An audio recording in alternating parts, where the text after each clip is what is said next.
نحمده ونستعينه ونستغفره ونعوذ بالله من شرور أنفسنا ومن سيئات أعمالنا من يهده الله فلا مضل له ومن يضلل فلا هادي له أشهد أن لا إله إلا الله وحده لا شريك له وأشهد أن محمدا عبده ورسوله أما بعد.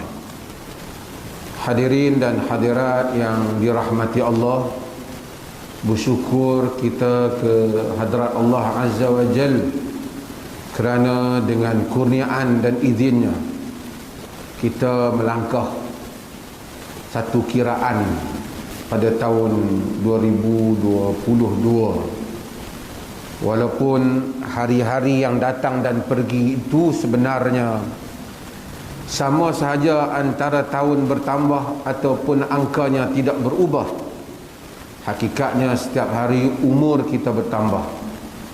Sama ada dia dinamakan dengan tahun 21 ataupun 22, ia tidak mengubah daripada hakikat kedatangan hari yang baru, kedatangan waktu yang baru, jam yang baru, minit yang baru. Berarti kekurangan pada asal umur yang telah Allah Subhanahu wa taala tetapkan bagi setiap di kalangan kita. Tahun ini kita masuk 2022 dengan segala macam pandangan, pendapat dan berbagai lagi. Dan kita telah sebut, bagi kita hal-hal yang seperti ini sama saja, cuma ia hanya membentuk perancangan kita untuk satu tempoh waktu di dalam bekerja dan urusan yang kita lakukan. Dan kita syukur juga hari ini setelah kita berbincang panjang tentang masalah saf di masjid ini, dan Duli yang teramat mulia Tuanku Raja Muda Perlis, setelah kita menghadap Duli yang Maha Mulia Raja Perlis untuk memohon perkenan supaya kita merapatkan saf pada tempoh 8 hari bulan subuh, kita bersetuju walaupun ada berbagai pandangan, tetapi kita menyatakan memandangkan waktu ni masih lagi ada Covid ni, kita menyatakan rapat tanpa bersentuhan. Selepas daripada itu, maka hendaklah pada waktu-waktu yang lain itu kita cuba renggangkan antara kita bagi mengelakkan penularan penyakit. Kerana telah lama tempoh ini dan kita melihat masyarakat manusia pun telah perlukan meneruskan kehidupan. Mudah-mudahan langkah yang diambil di negeri ini akan menjadi juga galakan pada negeri-negeri lain juga untuk meneruskan hal yang sama. Kita masuk kepada bab yang baru, iaitu babul masajid. Bab berhubung dengan masjid. Masajid ialah kata jamak ataupun kata plural kepada masjid, iaitu satu, singular, iaitu kepada masjid. Ini adalah bab yang baru daripada Bulughul Maram, hadis-hadis yang hukum yang dihimpunkan oleh Al-Hafiz Al-Imam Ibn Hajar Al-Asqalani. Dan bab ini dia akan mengumpulkan tentang hadis-hadis yang berkaitan dengan masjid, titah perintah Rasulullah sallallahu alaihi wasallam berkaitan dengan masjid. Apa maksud masjid? Masjid ni apa? Masjid daripada perkataan sajad, sujud. Masjid adalah isim makan. Isim makan ni nama tempat. Nama tempat Arab ni dia panggil isim makan, masjid kan. Di atas maf'il, dia isim makan, nama tempat. Bukan makan tu, makan Melayu tu lain. Arab ni makan wa zaman, tempat dan masa. Jadi masjid ialah tempat sujud. Perkataan asal masjid ialah tempat sujud. Dari segi syarak, dari segi umumnya, semua Allah jadikan di sisi syarak semua tempat di bumi ini adalah ju'ilat lil ard, ju'ilat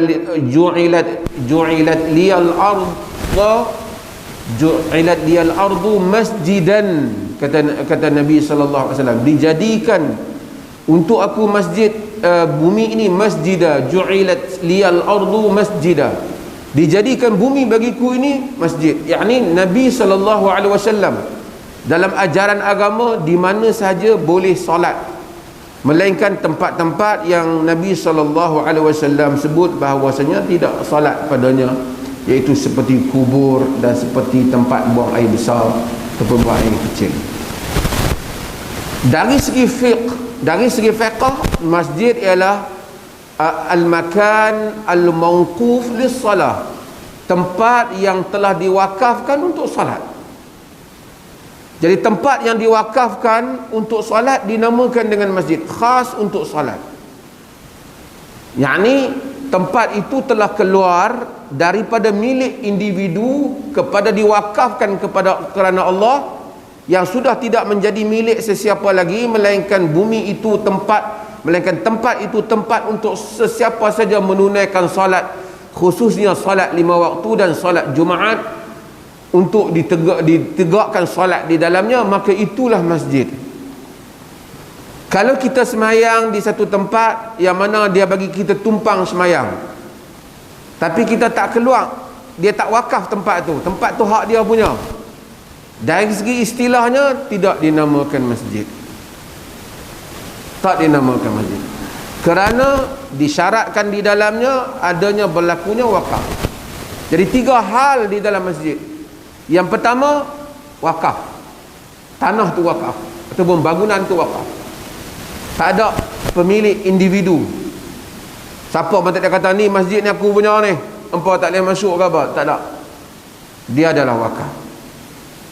Kedua, tempat itu diizinkan untuk semua orang salat.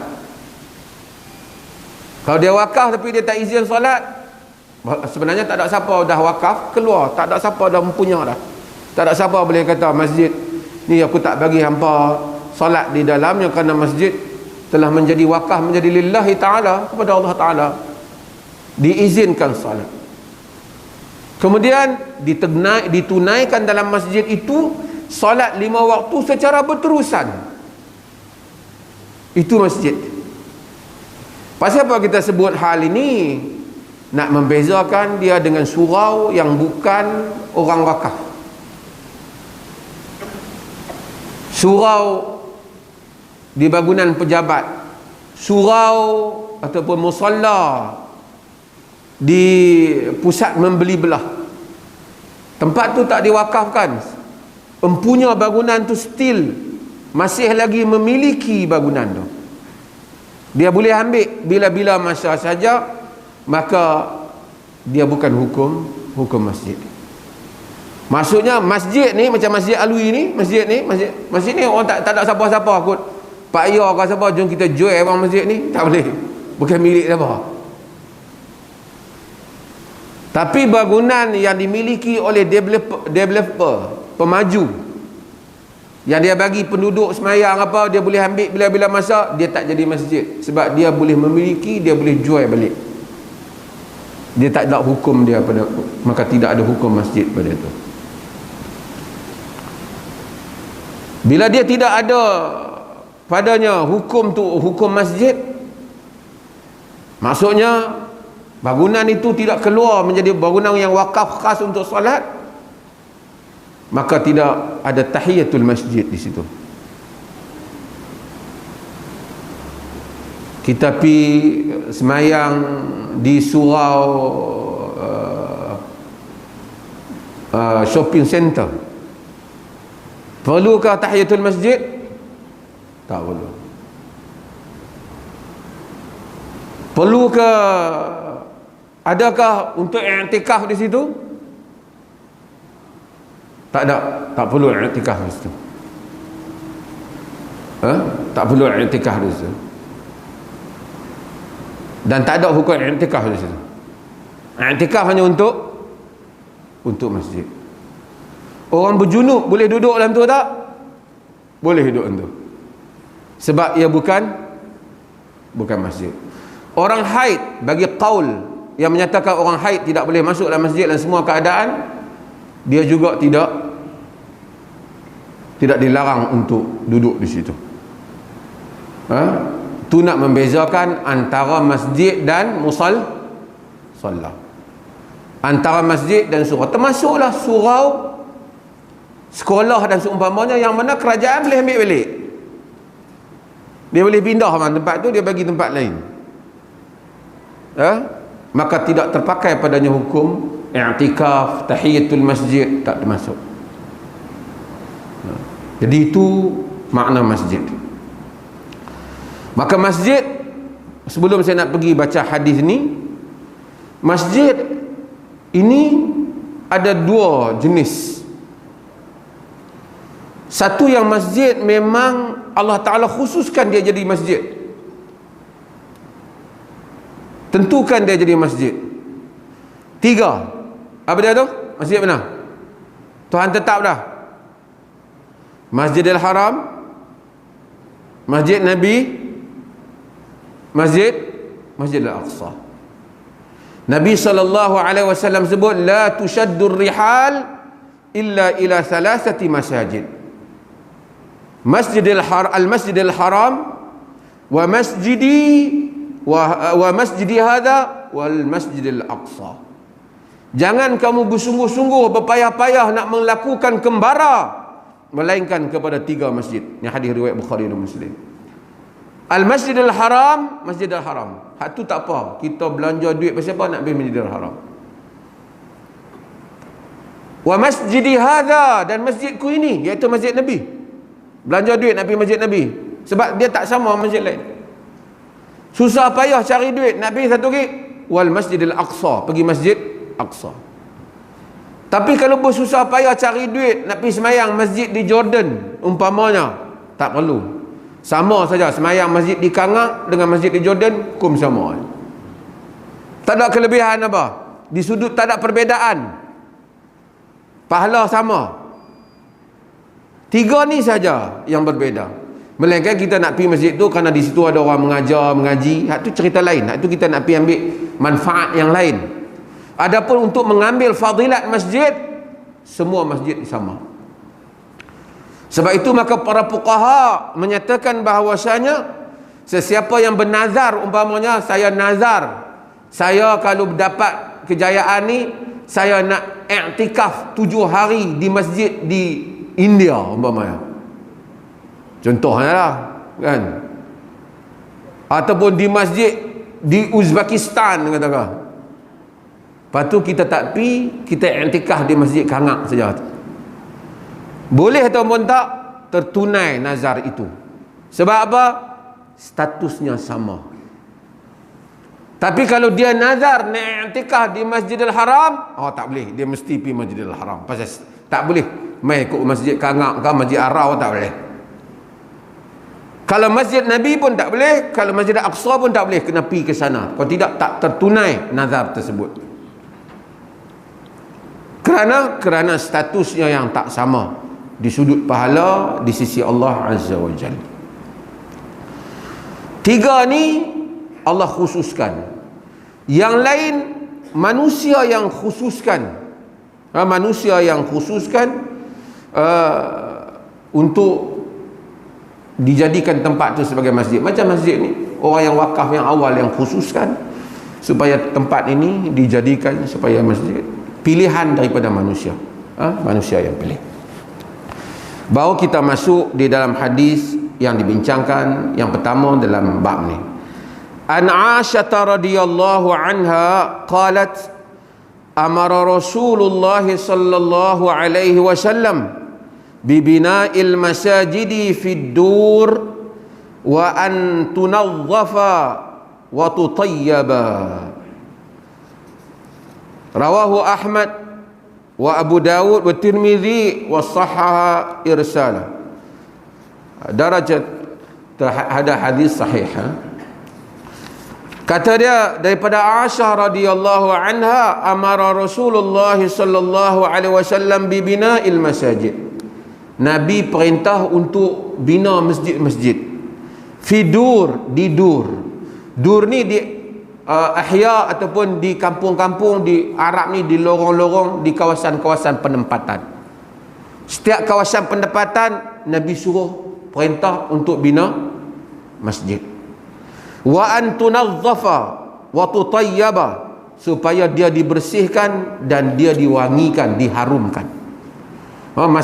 Masjid dibersihkan dan diharumkan. Tak boleh bagi masjid kotor, masuk masjid bau hapak. Ini tak boleh. Nabi SAW di dalam hadis ni, Nabi SAW suruh dibina masjid. Jadi bina masjid ni fardu kifayah. Kalau semua orang tak bina, satu penduduk tu, semua kawasan tu berdosa, kerana tak ada orang dapat menunaikan salat jamaah. Masjid design dia tak ditentukan. Kena ada kubah ke? Tak ditentukan. Kena duduk, kena ada mihrab ke? Tak ditentukan. Kalau dia buat 4 segi macam tu saja, bumbung zinc, dinding pelepah kelapa saja, dan dia niat kawasan tu diwakafkan untuk masjid, jadi masjid tak? Masjid. Pada zaman Nabi macam tu saja. Yang penting diwakafkan kawasan tu. Tak ada dah siapa boleh ambil, melainkan kawasan itu memang dikhususkan untuk salat 5 waktu. Masjid. Mungkin kita tanya, habis tu ada perkataan al-masjidul jami'.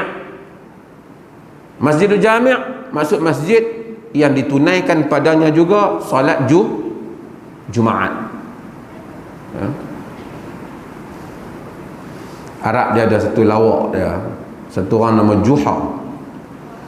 Juha ni macam Pak Pandir lah dalam cerita lawak ni. Kononnya Juha ni pergi tengok satu masjid besar. Dia berkata, dia tanya, liman hadha qasr? Istana siapa besar ni? Dia berkata, hadha laisa qasran wa innama hadha al-masjidul jami'. Ni bukan qasar, ni al-masjidul jami'. Dia kata, rahimallahu jami'an bana hadzal masjid. Semoga Allah merahmati jami' kerana buat masjid ni. Dia ingat jami' tu nama orang, tapi dia sifat alif lam al-masjidul jami', masjid yang mana menghimpunkan, yakni menunaikan padanya salat Jumaat. Itu masjid jami'. Katanya kalau tak sebut masjid jami' tu masjid, semua masjid jami' lah ni. Nabi SAW suruh buat masjid. Kalau semua orang tak wakaf tanah, tak cari tanah, orang semua pakai semayang di rumah pada satu kampung tu, berdosa semua. Di sisi mazhab Hanbali wajib solat jamaah, tapi di sisi jumhur yakni sangat dituntut, tapi kalau tak ada siapa yang tunaikan, semua berdosa. Kita dalam hidup ni, kita tengok ada orang buat masjid, ada orang buat masjid. Kerana kita tak boleh buat masjid, tapi kita kena niat, ya Allah, kalau aku ada duit macam dia, aku nak buat masjid. Kita akan dapat pahala macam orang buat masjid, kalau niat kita betul. Pasal buat masjid ni pahala besar. Nabi SAW dalam hadis yang diriwayatkan oleh Imam Muslim bin Uthman bin Affan radhiyallahu anhu, Nabi kata, man bana masjidan banallahu lahu mithlahu fil jannah. Siapa yang bina masjid, Tuhan bina macam tu juga untuk dia dalam syurga.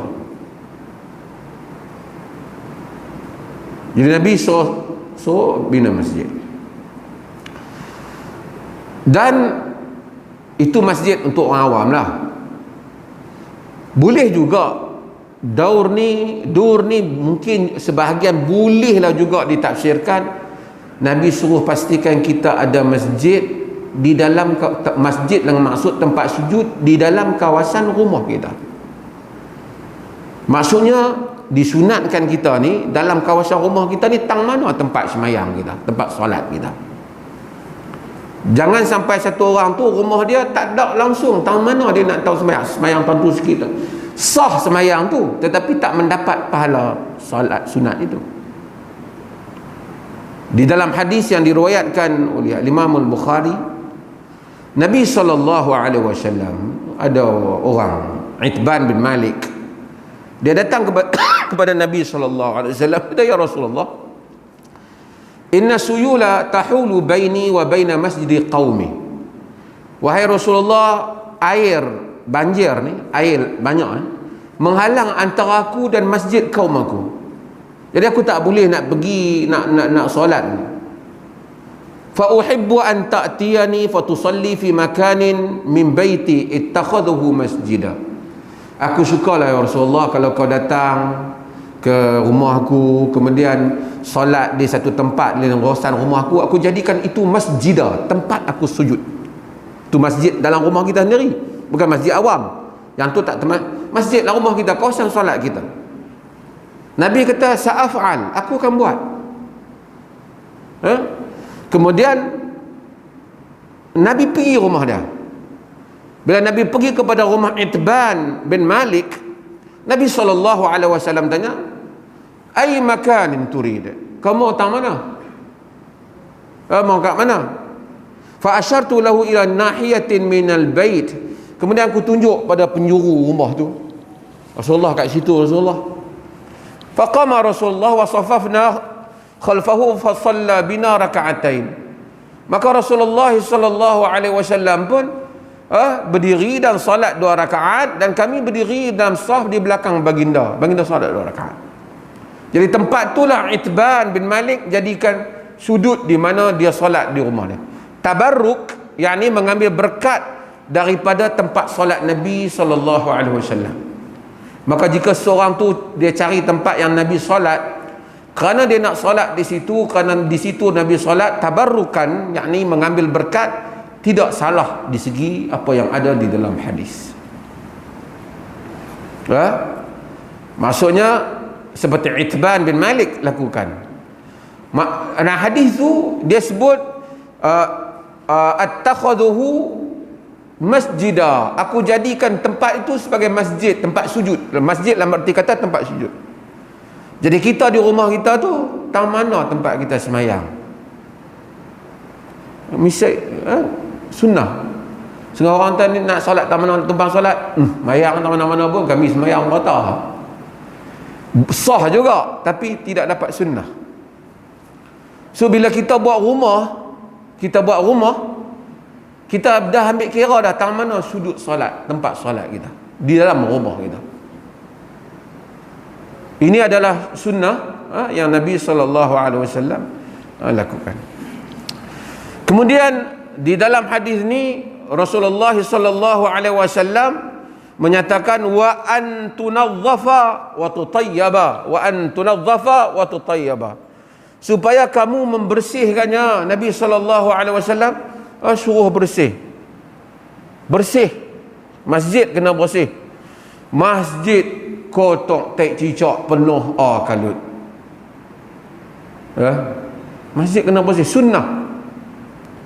Nabi kata yu'radu alayya ujuru ummati hatta al-qadah yukhrijuha ar-rajul min al-masjid. Dibentangkan kepada aku pahala-pahala umatku sehingga kekotoran yang dia bawa keluar daripada masjid. Kita tengok masjid ada kotor apa, kita ambil buat keluar. Nabi kita dibentangkan pada aku. Dibentang pada aku. Sebab tu orang yang kerja siap di masjid ni pahala dia banyak. Maka siap jangan penting. Pahala banyak. Buat keluar bukan untuk apa? Muazzin dia dapat pahala, bukan untuk imam dia dapat pahala, untuk siap mendapat pahala. Membersihkan masjid. Waktu tayyaba, supaya masjid juga diwangikan. Arab ni tuan-tuan pergi, dia pasang apa? Bakhur. Bakhur ni wangi. Saya kadang-kadang duk suruh masjid Alwi ni suruh pasang, cuma kadang-kadang dia lupa tutup, terbakar lah baku tu. Baku pasang bukur dia wangi lah. Sebab tu kita pergi Masjidil Haram, Masjid Nabi, wangi ya bau. Tu seronok masuk dalam masjid. Kadang-kadang masuk dalam masjid kita ni mungkin kurang, alhamdulillah. Setengah masjid masuk bau hapak. Negeri yang sejuk, saya pernah duduk Jordan. Kadang-kadang masjid masuk bau stokin. Masuk bau stokin kalau musim sejuk, orang letih kita.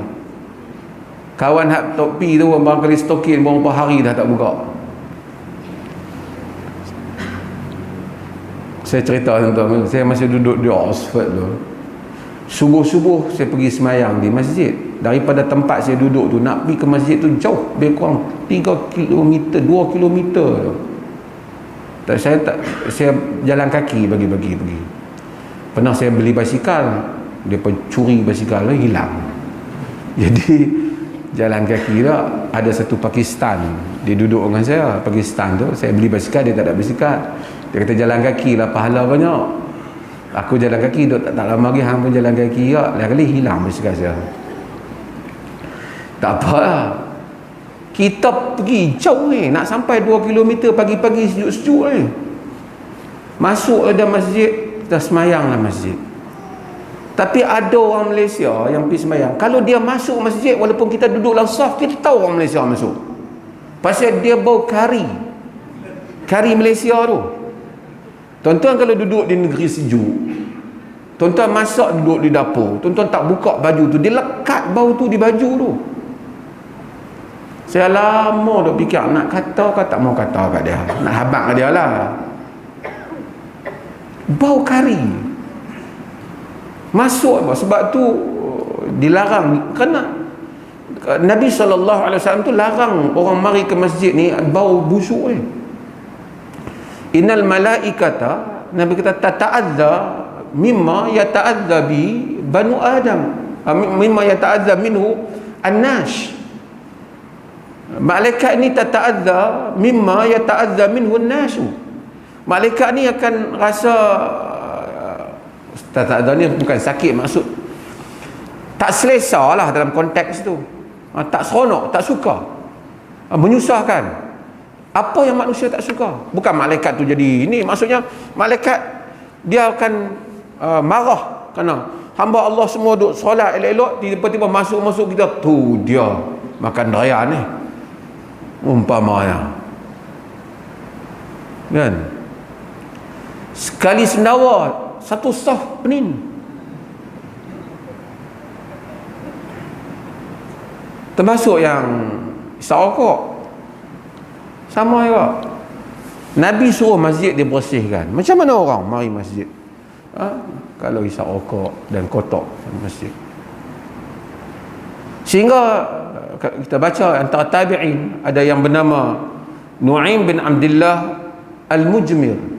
Nu'aim bin Abdullah Al-Mujmir ni, dia katakan kerana dia ni, Abdullah bin Al-Mujmir ni, dia ni suka membakar bakhur tu ketika Sayyidina Umar duduk khutbah, ataupun maksud bila nak mari Sayyidina Umar di masjid, dia bakar. Masjid orang bau wangi. Sebab tu orang yang selalu bawa wangian sembur di dalam masjid, dia menunaikan hadis Nabi SAW di dalam masalah ni.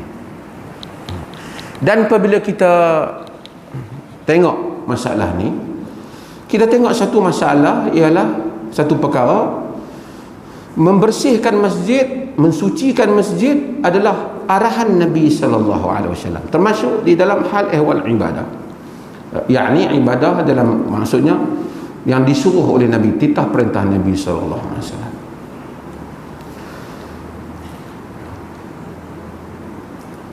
Artinya orang yang datang bersihkan masjid, perintah Nabi.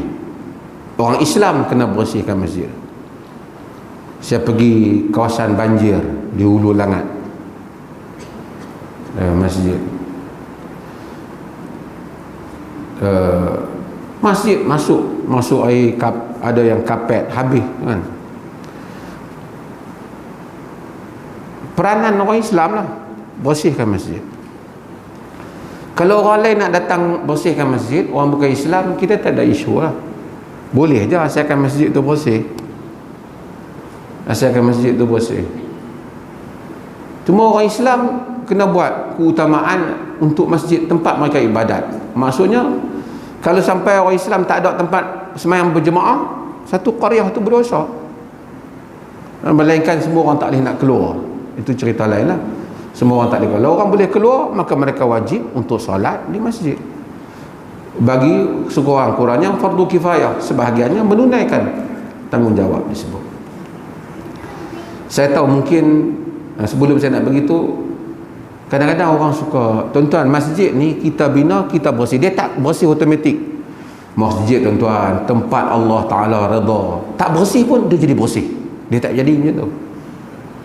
Tak bubuh wangi pun dia bau wangi. Dia tak jadi macam tu. Hatta masjid Nabi, orang masuk makan bawang, bau makan bawang putih, bau. Nabi kata, man akala min hadhihi syajaratil khabithah fala yaqrabna fi masjidina. Siapa yang makan pokok busuk ni, jangan menghampiri kami di masjid kami. Busuk.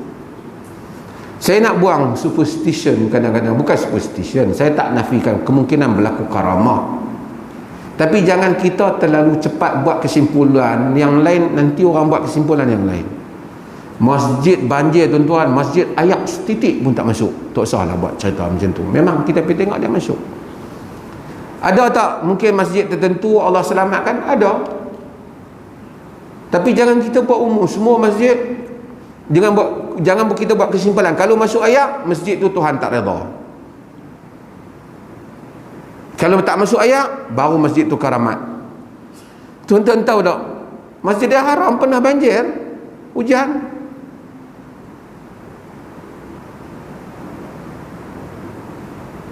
Tanggungjawab kita jaga masjid.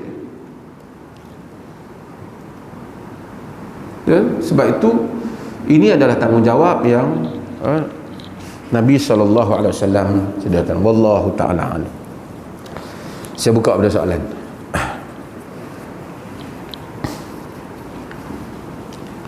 Saya tahu ada tuan-tuan nak tanya lagi, banyak tu hantar ni, apa hukum pergi cuci gereja pula?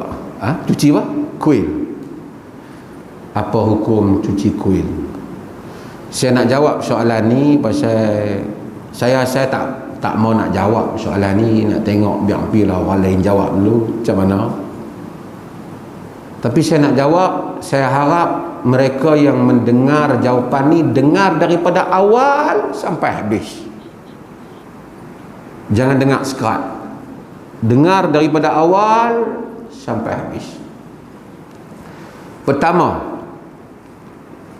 kita tidak pernah ada sebarang pertikaian ataupun syak ataupun khilaf bahawasanya Islam menyuruh kita bermuamalah, berurusan dengan semua orang dengan cara yang baik. Itu dulu.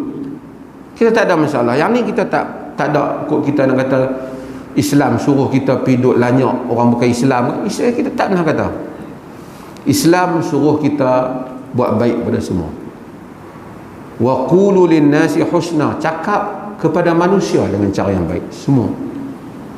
Yang ni tak berubah. Standard ni dulu untuk kita tahu. La yanhakumullah 'anil ladzina lam yuqatilukum fid din wa lam yukhrijukum min diyarikum an tabarruhum wa tuqsitu ilaihim innallaha yuhibbul muqsitin. Allah Ta'ala tak larang kamu untuk kamu melakukan keadilan dan berbuat baik kepada orang yang tidak memerangi kamu pada agama kamu, mengeluarkan kamu daripada kampung halaman kamu. Allah suka kepada orang-orang yang adil.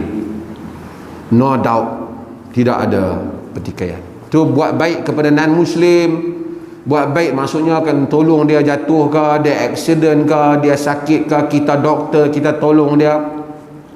Ini tidak ada isu. Ini memang kita akui agama menyuruh hal ini. Kedua ialah kita orang Islam mengiktiraf kewujudan agama lain. Iktiraf kewujudan. Agama lain tu wujud, kita iktiraf. dan mengiktiraf hak dia untuk wujud di dalam dunia ini yang dibenarkan oleh Tuhan. Hak dia untuk wujud, untuk dia wujud, bukan iktiraf kebenaran, kita mengiktiraf kewujudan dia wujud. Bahkan Allah Subhanahu wa taala menyatakan jihad itu sendiri antara fungsinya ialah untuk memelihara tempat-tempat ibadat semua pihak daripada dirobohkan. Walaula daf'ullahi an-nasa ba'dahum bi ba'd lahuddimat sawami'u wa biya'un wa salawatun wa masajidu yuzkaru fiha ismullahi katsira. Jika tidak Allah menjadikan manusia itu tolak menolak, berperang antara satu sama lain, nescaya dimusnahkan tempat-tempat ibadat orang beribadat, gereja dan rumah-rumah ibadat Yahudi dan masjid yang disebut padanya nama Allah banyak-banyak. Kita juga tidak ada hal di dalam menyelamatkan suatu tempat itu, kerajaan menyelamatkan semua tempat daripada dimusnahkan, termasuk juga rumah ibadat orang bukan Muslim daripada diserang oleh musuh. Tak kata kalau musuh serang negara orang Islam, hampa pergi serang gereja Kuil, hampa pergi serang, jangan serang masjid sudah, lepas tu hampa balik. Tak. Kerajaan protect semua. Itu pun tidak ada isu. Cumanya apabila kita mengiktiraf hak dia untuk wujud, mengiktiraf dia untuk sebagai sebuah agama, itu tidak bererti kita mengiktiraf dia di sudut kebenaran. Kita tak kata dia benar, kita hanya kata dia wujud, dia boleh wujud. Kita tidak disuruh mengiktiraf kebenaran, bahkan kita menyatakan inna ad-dina 'indallahil Islam. Agama di sisi Allah adalah Islam. Wa man yabtaghi ghairal islami dinan falan yuqbala min wa huwa fil akhirati minal khasirin. Sesiapa yang mencari selain daripada Islam sebagai agama, tidak diterima daripadanya, dia di akhirat kelak termasuk di kalangan orang-orang yang rugi. Itu keyakinan kita. Itu keyakinan kita. Dan dia tak boleh paksa supaya kita mempercayai dia juga benar. Dia tak boleh paksa. Itu akidah kita. Dan kita tak pernah pun memaksa dia untuk dia mempercayai kita agama yang benar. Kita tak pernah paksa dia. Cuma kita kata kami iktiraf awak wujud dan awak berhak untuk wujud. Tapi awak nak suruh iktiraflah kami pun betul, kita mana-mana pun sama, yang penting nak cari Tuhan juga. Tak boleh. Itu kufur. Itu bukan soal iktiraf, itu soal kekufuran, soal akidah. Maka yang menjadi masalah ialah apabila mereka keadaan termasuk media massa dan pengaruh-pengaruh pihak tertentu, dia cuba menjadikan tanda kita ini hidup bersama, kita mesti iktiraf dia juga macam kita mengiktiraf agama kita. Itu tak mungkin. Kita mengiktiraf kewujudan dia, perayaan agama dia. Pasal apa nak suruh kita campur sekali? Itu agama. Perayaan agama kita. Kita tak suruh dia pun mencampur. Awak kena iktiraf raya haji, raya puasa kami, raya haji kami, mai sembelih lembu sekali dengan kami. Saya tak suruh dia. Awak agama awak, kami agama kami. Itu bukan pengukur tanda keharmonian hidup. Keharmonian hidup bukan maksud awak kena jadi mengamalkan sebahagian daripada agama kami amal sebahagian daripada agama awak. Kena perayaan ialah amalan agama. Kami tak amal perayaan awak. Awak nak pergi gereja, awak nak apa, awak nak kata Jesus son of God, son of Lord, itu awak kata. Kami takkan kata. Itu syirik. Tapi tuan-tuan, apa yang sedang dilakukan oleh setengah keadaan, dia jadikan kalau kita tak boleh pi buat raya macam mereka, yang ni dia ni sempit, teroris. Kita bagi tahu keharmonian Islam 1400 tahun lamanya. Islam menjadi empire dan seumpamanya. Gereja hidup di Andalus. Yahudi hidup di bawah kerajaan di Baghdad. Agama-agama lain hidup. Tidak pun orang Islam kena pergi mengamalkan juzuk daripada agama mereka. Orang hidup, kami beri perlindungan, kami beri protection yang tidak dimiliki, diberikan kepada orang Islam di negara-negara kau orang Islam minoriti, diberikan kepada orang bukan Islam di negara orang bukan Islam minoriti. Protection untuk awak, itu yang awak perlukan. Bukan perlu kami pergi amalkan agama awak, kerana itu ada satu kekufuran. Itu kita kena jelas. Bila kita jelas hal ini, baru kita boleh bincang perkara yang kita nak bincang ni. Pergi ke kuil, tak pergi ke kuil untuk membersihkan kuil ataupun seumpamanya. Saya bagi azan dulu, nanti insya-Allah kita sambung.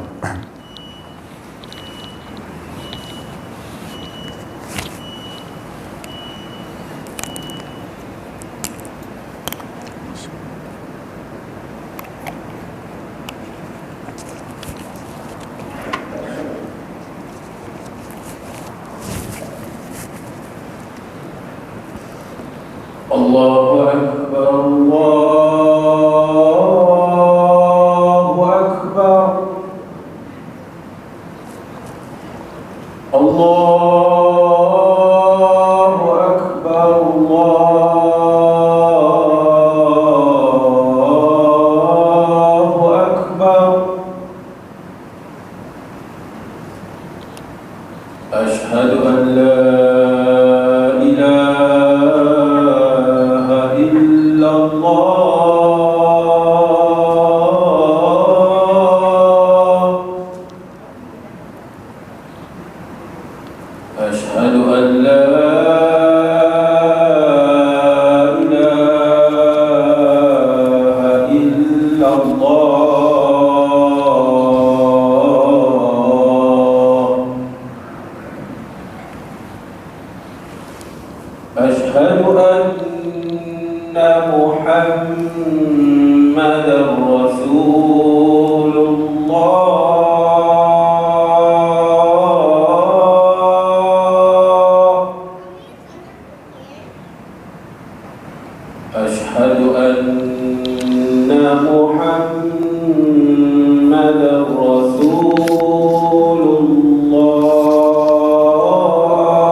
Kita sambung semula perbincangan kita tentang masalah yang ditimbulkan, iaitu pergi buat kerja aman di rumah-rumah ibadat bukan Islam.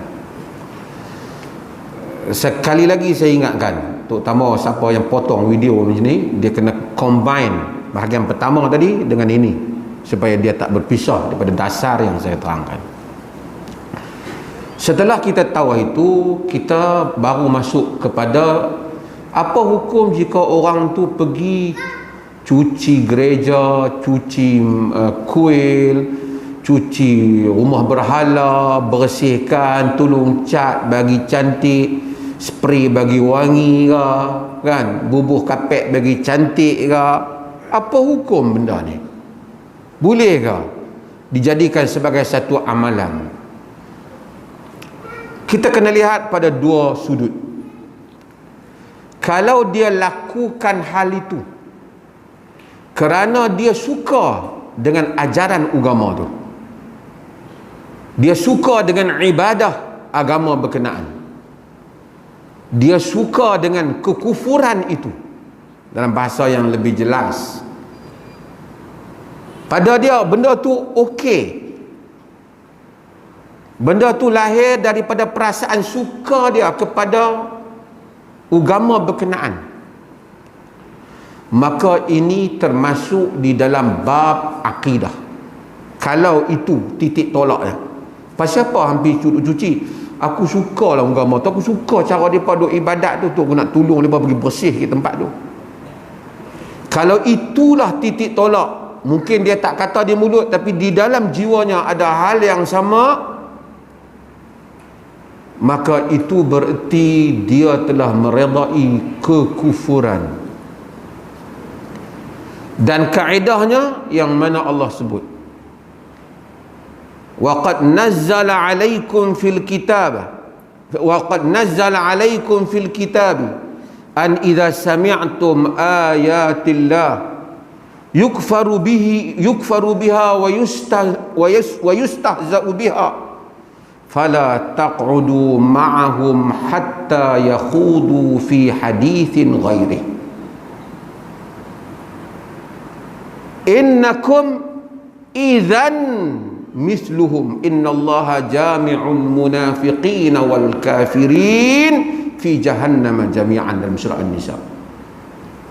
Wa qad nazzala 'alaikum fil kitab, telah diturunkan kepadakah kamu di dalam kitab, jika kamu mendengar ayat-ayat Allah dikufuri, dipersendakan, fala taq'udu ma'ahum, jangan kamu duduk dengan mereka, hatta yakhudu fi hadithin ghairi, sehingga mereka campur cakap benda lain. Mereka orang duk hina ayat Allah, kita tak boleh pergi join, melainkan dia cakap bab lain. okey, kalau kita duduk juga, kamu kalau demikian sama seperti mereka. Sesungguhnya Allah menghimpunkan munafik dan kafir di dalam neraka Jahannam sama-sama, semua sekali. Atas ayat ni kita tak boleh redha dengan kufur. Artinya kalau kita pi kena redha dengan kufur, isunya ialah isu akidah. Satu. Tapi kalau kita pi kita tak redha dengan kufur, kita tak suka kufur, tapi kita pi disebabkan benda lain, disebabkan kerja, disebabkan nak pasang elektrik, disebabkan nak cat dapat upah cat, disebabkan dapat upah tutup paku, disebabkan dapat upah pasang CCTV, boleh ataupun tidak? Yang ni bukan redha, yang ni ada kepentingan lain. Dia tak suka kan kufur, tapi dia ada kepentingan lain. Kalau halnya seperti itu, bahagian yang kedua ini, barulah para ulama berlaku khilaf pendapat. Majoriti para ulama dengan majoriti yang besar mengharamkan pekerjaan yang mendapat, sekalipun mendapat pekerjaan yang mendapat upah ni, untuk bertujuan kemaslahatan gereja ataupun tempat ibadah agama lain. Majoriti mengharamkan. Dengar lu. Jangan duk buat kelang kabut. Sehari cap apa tu dia pantang sangat. Dia dengar pergi habis. Majoriti para ulama mereka mengharamkan. Al-Imam Syafi'i rahimahullah dalam kitabnya Al-Um dia kata wa akrahul muslima an ya'mala bina'an wa nijaratan aw ghairuhu fi kanaisihim allati li salawatihim. Aku tak suka, aku benci orang muslim bekerja jadi tukang tukang buat bangunan ke, tukang kayu ke, apa saja di gereja-gereja yang mana dikhususkan untuk solat mereka. Maka mazhab Syafi'i tak boleh. Mazhab Malik tak boleh. Mazhab Hanbali seperti nukilan Ibn Taymiyah juga tak boleh. Mazhab Malik juga sebut tak boleh. Cuma ada qaul Abu Hanifah, dia kata boleh untuk kerja. Abu Hanifah dia kata boleh untuk kerja. Dan apa yang dia kata ini tidak, dua orang tokoh utama mazhab dia iaitu Abu Yusuf dan Muhammad Hasan Asy-Syaibani yang menjadi pengapit utama dalam mazhab Hanafi, dua-dua ni tak bersama dengan imam mereka. Mereka tak setuju, mereka kata haram. Tapi Abu Hanifah dia kata kalau dia pergi untuk kerja, untuk dapat duit, untuk dapat gaji, dia boleh, kerana pekerjaan tu sendiri tak haram, kata dia. Isu orang kafir memang dia dah memang macam tu agama dia. Kita kerja tukang cat ke, tukang bina, ini kerjaan yang halal pada asalnya. Cuma mereka saja yang gunakan benda tu untuk ibadat. Pendapat ini ada disokong oleh beberapa tokoh tetapi sangat minoriti. Sehingga Al-Imam As-Subki dia kata ijma' kata haram, kata Subki.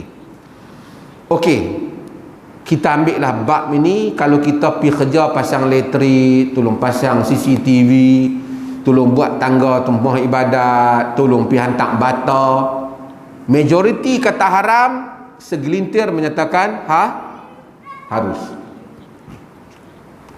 Cuma kita nak tanya, adakah sama antara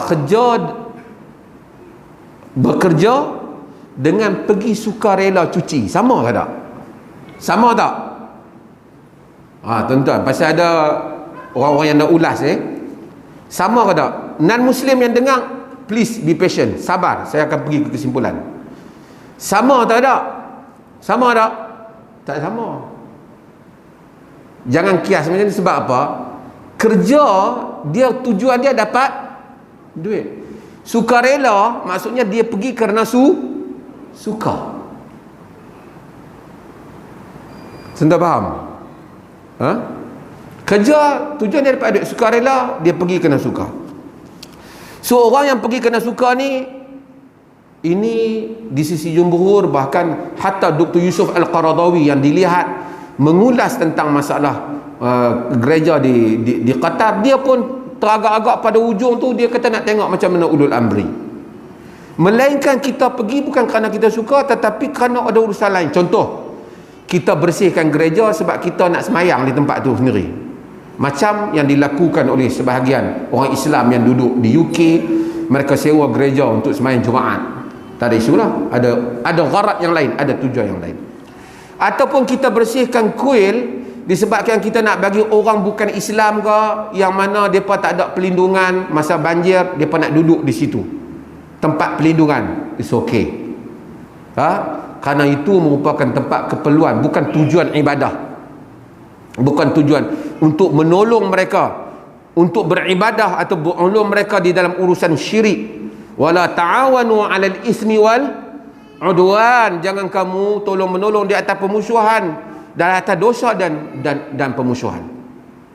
Maka dengan itu, kalau misalnya kita pergi kena terpaksa, misalnya pihak kerajaan arahkan kita tolong bersihkan untuk mereka ni, kerana takut kalau tak bersihkan penyakit daripada tempat mereka merebak dalam kawasan lain. Ada tujuan yang lain. Ada tujuan yang lain. Tujuan yang lain itu menafikan redha kepada amalan kufur. Amalan kufur. Cuma ada orang kata kan tujuan kita supaya mereka pun berminat dengan Islam. Yang ni kita nak kena tengok betul ataupun tak. Melainkan kita dalam perjanjian, orang tengok kalau kita tak buat yang tu, macam kita berlaku salah faham terhadap Islam. Kena tengoklah sejauh mana salah faham tu. Tapi kalau kita kata nak bagi mereka tertarik dengan Islam kerana kita pergi cuci tempat ibadat mereka, pada keadaan biasa jauh untuk kita lihat hal itu. Kita buat contoh yang lain. Ada tempat perjudian, kita pergi cuci tempat judi, pergi bersih, sapu tampah tempat judi. Maka penjudi pun insaf, lalu ikutlah kita, tak mau berjudi dah. Ada kemungkinan macam tu? Ada tak? Ada. Kalau dia kata depa pun mai tolong kita, kita nak belah apa-apa. Isu dah. Jadi nak kena faham gharat dia apa, tujuan dia apa. Ini semua sekali lagi pada non-Muslim tidak menafikan bahawasanya Islam menyuruh untuk menyantuni orang yang bukan Muslim jika sakit, jika demam mereka, bahkan diperlih ni zakat pun boleh diberi kepada mereka yang susah. Tetapi soal meredai tempat kufur, itu Islam dia tak ada, dia tidak berkompromi dalam hal itu. Bukan bermaksud kami nak bom tempat dia, tak. Semua jasa lain kita akan balas. Tapi ini tempat kufur. Melainkan kita pergi buang kekotoran itu dengan tujuan untuk menyelamatkan mereka yang sakit untuk boleh duduk. Tapi kalau nak membolehkan mereka, nak memberikan keselesaan untuk menyembah berhala, tidak ada. Agama tak buat begitu. Kerana itu menjerumus ke arah meredai amalan kufur. Kalau nak bagi mereka tertarik dengan Islam, tengok Islam ni, orang Islam pun main cuci gereja kita tokong kita rasa macam minat dengan Islam. Nampak macam payah lah. Kita bimbang lama-lama anak-anak kita yang cuci tu pula, dia pula rasa okey lah dengan berhala ni. Ini semua sekali lagi bukan tanda permusuhan.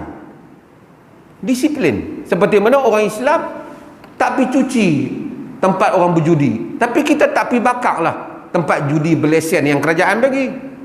Dia minum arak, kita tak pergi bakar kedai arak dia, ada kerajaan peruntukkan untuk dia. Tapi nak tolong cuci cawan arak dia, kita tak cuci. Kita tak cuci. Bukan tanda kita kalau jumpa dia kat luar tu nak ketuk.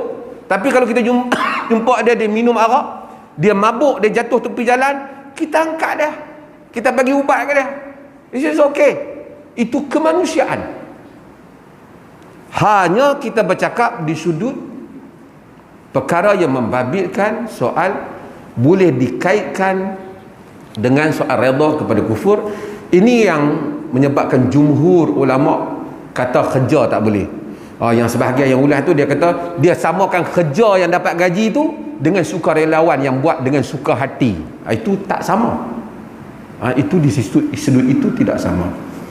Pun begitu, kita menghargai pertolongan mereka, kita bantu mereka yang sakit, kita bagi tahu pada mereka dalam Islam peperangan padri tidak dibunuh, sami tidak dibunuh selagi mana mereka tidak terlibat dengan peperangan. Mereka yang berlindung di kuil, di gereja tidak diserang. Bahkan kalau musuh ingin menghancurkan gereja yang berada di bawah wilayah negara orang Islam, tentera orang Islam akan mempertahankan semua wilayah itu termasuk gereja. Melainkan kita pergi bertugas, mereka buat upacara agama, wil-wil ke apa-apa ke, kerajaan tugaskan kita untuk menjaga keselamatan supaya mengelakkan kekacauan. Kita bertugas, kita bukan redha, kita melaksanakan tugas. Keizinan tidak bererti keredaan. Ini hal yang saya minta supaya mudah-mudahan kita faham dalam hal ini. Bukan kita anti kepada amalan untuk tolong menolong, tetapi kita ada konteksnya.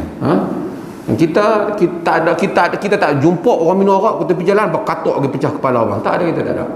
Tapi kalau tuan tolong cuci sak cawan tu, saya nak minum arak segelas, kita tak boleh cuci. Saya tak boleh cuci. Tapi kalau kita kata saya tahu kan saya cuci ni sekali, dia tobat daripada minum arak. Kalau kita pastikan tu, hebatlah kan. Kok dia tambah lagi 2 gelas, kita tak tahulah. Kan? Jadi ini semua saya minta kita semua berhati-hati, dan qaul jumhur di seperti ini, kalam mereka lebih ada wajah yang kuat dalam konteks itu. Pun begitu, kalau orang kerja setakat kerja dalam fatwa Perlis sendiri, kita dah sebut kalau kerja-kerja yang macam tu, yang terpaksa tu, ada qaul mazhab Abu Hanifah yang longgar dalam masalah tu. Itu kerja kena tujuan dia bukan redha dengan benda tu, tapi kena nak dapat gaji.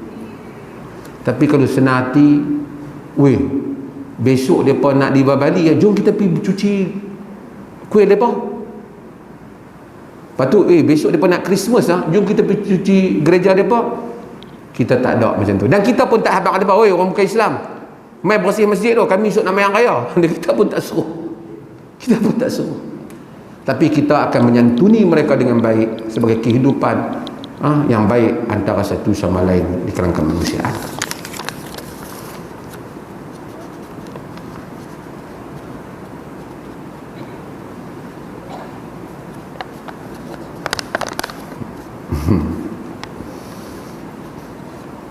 Merujuk kepada bab bayi perempuan hanya minum susu ibunya, adakah Islam sarankan bayi hanya minum susu sampai 2 tahun? Haulaini kamilain, kan? Yurdi'na auladahunna haulaini kamilain, mereka menyusukan anak-anak mereka 2 haul dengan cara yang sempurna, kan? Itu juga yang disebut di dalam surah Luqman, kan? Wa hamluhu wa fisaluhu 30 syahra, dan mengandung dan juga menyusu selama 30 bulan. Haulaini kamilain 24 bulan, tinggal baki lagi 6 bulan. Jadi ini semua ialah galakkan dalam agama, menyusu 2 tahun. Tak lebih, kalau nak berhenti pada 2 tahun tu kena dapat kesepakatan ibu dan bapa dia. Kerana itu hak anak untuk dapat 2 tahun. Kalau kita berhentikan hak tu, kita kekurangan di sudut apa yang Allah Subhanahu Wa Taala suruh. Dan dia pun tak menyusulah lebih daripada tu. Allah Taala suruh 2 tahun kita susu anak kita.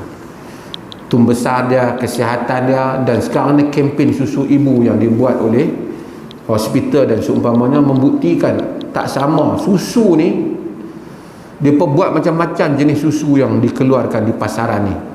Susu awal lembu lah, lembu akhir lah, lembu pencin lah, lembu apa pun tak sama dengan susu ibu. Tak sama. Sebab tu bagi susu ibu. Sebab tu dulu-dulu diupah anak tu, dicari wanita yang ada susu, menyusu. Sebab tu ada bab ibu susuan. Kerana menyusu tu akan memberikan satu kekuatan yang lain pada anak. Dia di sudut kasih sayang ibu, di sudut kekuatan tulang, kesihatan dan seumpamanya. Antibody dia juga kuat. Dan ini mudah-mudahan kita amalkan dalam masyarakat Islam, walaupun kita tahu sebahagian dah kerja dan seumpamanya. Dia perahlah susu dia berapa, dia tinggal supaya dapat minum, dibandingkan untuk dia minum susu lembu. Bukanlah kata haram minum susu lembu tu, taklah kata. Tetapi mudah-mudahan kita mengamalkan apa yang Quran kata. Allah. Ada lagi soalan ni? Okey, apa ni? Banyak lah masa.